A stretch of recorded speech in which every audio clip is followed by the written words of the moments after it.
This is the Watchman on the 16th of February 2022. For those of you who don't know, I was born in central Trinidad and grew up in central Trinidad. And I still technically live in central Trinidad because I have a house there, even though I'm far away at this moment. Now, recently, the Prime Minister made a statement with respect to prostitution in central Trinidad fueling a rise or a spike or anything you want to call it in illegal immigrants, particularly women, because to feed a need in central Trinidad. And the impression given was that the cause of the problem was central Trinidad. Nothing could be further from the truth. Look, Trinidad and Tobago has always been a haven, Trinidad in particular, for prostitutes from other countries. Venezuelans, Colombians, Guyanese, from other small islands. Trinidad has always been the place where you'll find them flocking to for different reasons, because Trinidad throughout history has had, activities that draw people to them, particularly women. You remember Sparrow, right? Yankee gone and Sparrow take over now. That was prostitution that was taking place in Chagaramas, fueled by the American soldiers being there. And it continued in Western Port of Spain, Carnage era for all the times I worked there, and I can tell you prostitution was always there. And at higher levels than some other places. In the East, there's prostitution. In the South, there's prostitution. And people are finding themselves there to engage in those activities. And it's usually being fueled by certain individuals opening hotels, motels, brothels, or houses, which one you want to call it, and running these games. It had nothing to do with race. It had nothing to do with locality. It had a lot to do with who set up the business and how they set it up. Central Trinidad, in fact, was one of the last places where people started setting up these houses of ill repute. Come on. As a very, very young police officer, I was taken as part of an exercise to Mirama to catch people engaged in lewd and suggestive dancing and behavior inside the club, and people were arrested. And as a police officer working in Woodbrook Police Station, there were two places. One, which was an old cinema, just steps from the police station, and prostitutes hung out there a lot. And then on the other corner, by Arapita Avenue.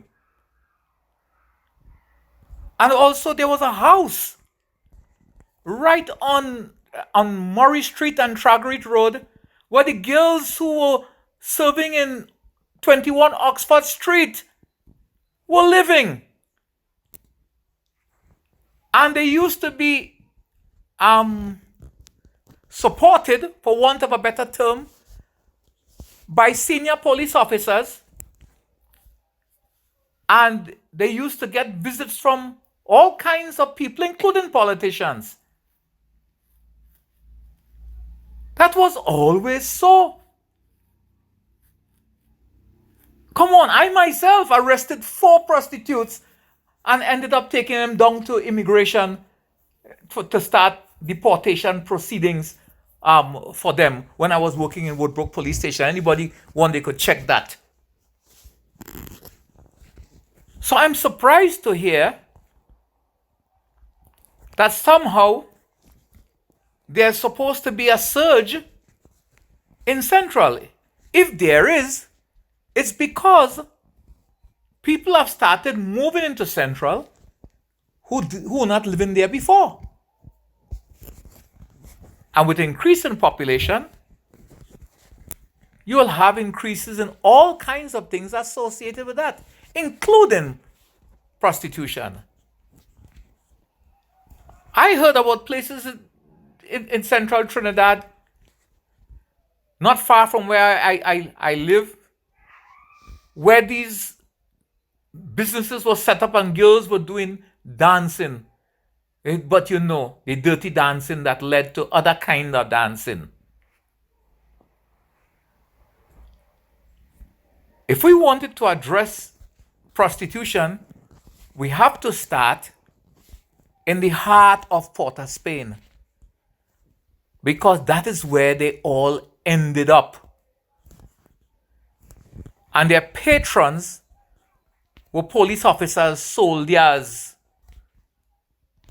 people involved in political activity, firemen, ordinary men on the street, and all kinds of individuals.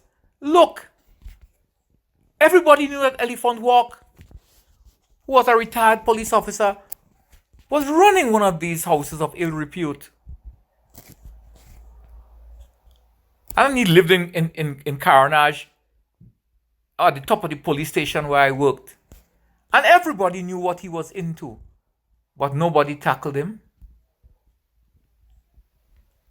And nobody identified Carnage as being a hotbed for prostitution, which it was, and probably still remains that way.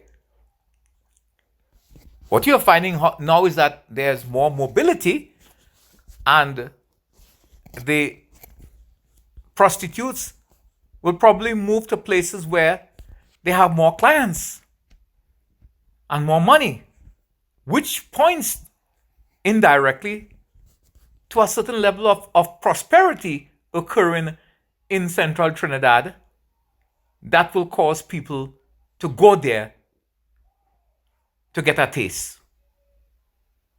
So the men looking for the taste of the woman, and the woman looking for a taste of the money.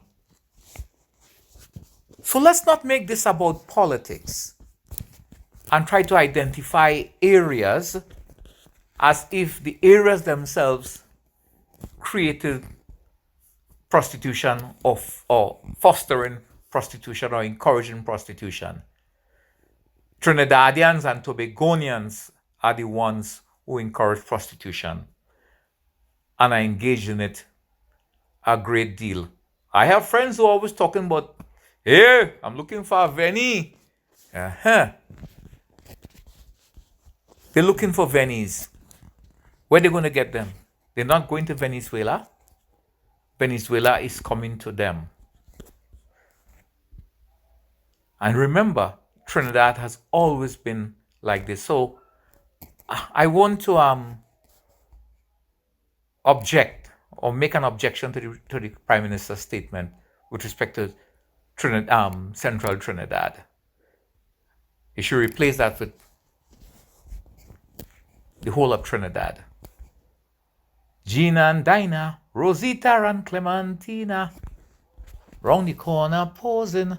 Bet your life is something they're selling. The sales goes on. This is the Watchman again on Thursday, the 16th of February, 2022.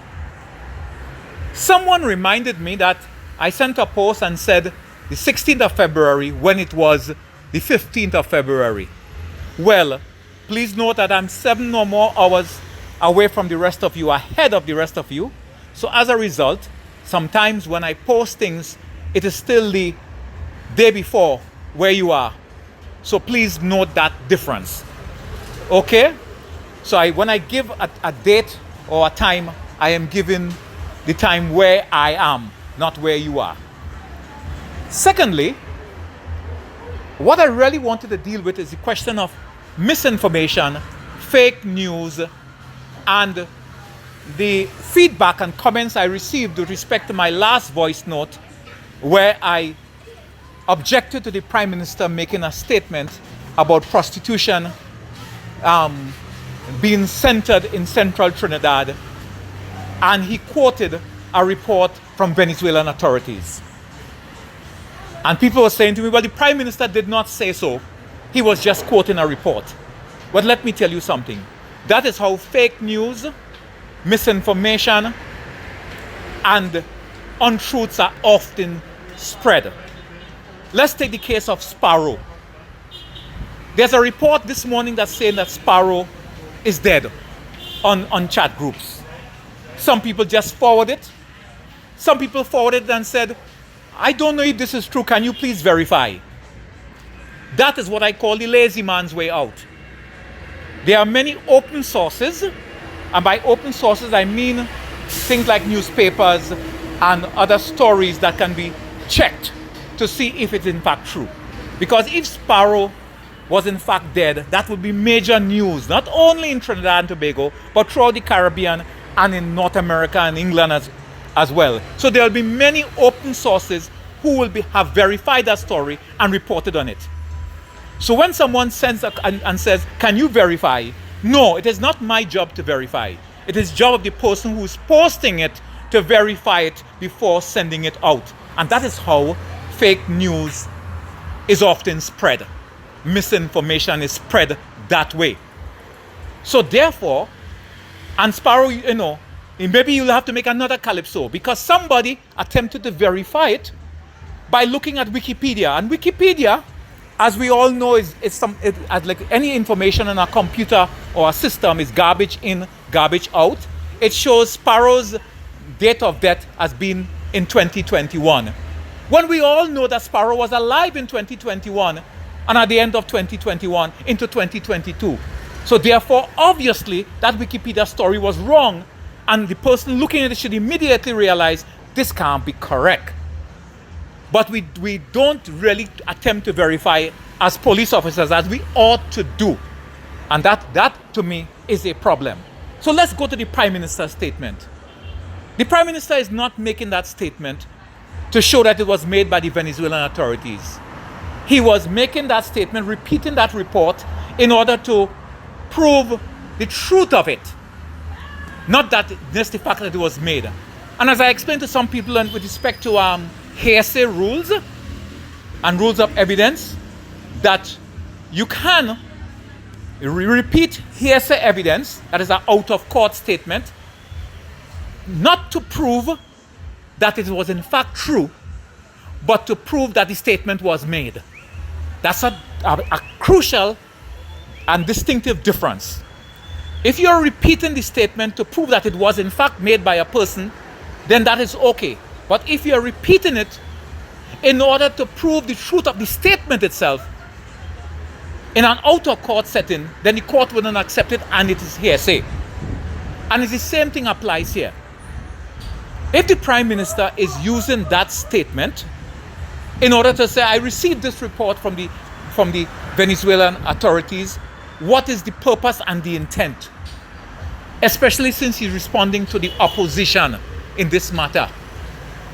He is attempting to use that report to prove the truth of the report itself, that prostitution is now centered in central Trinidad, which has never been true historically, and I don't believe it's true now. And even if it's true now, I would say it's because of the continued prosperity of central Trinidad.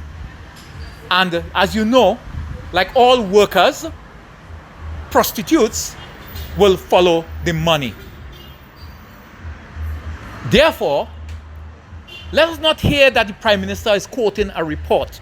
Let us be sensible and understand that the purpose of repeating it is to attempt to nail the opposition into saying, in your constituency, prostitution is huge or bigger than everywhere else, which in fact is not true. I hope I have cleared up this issue.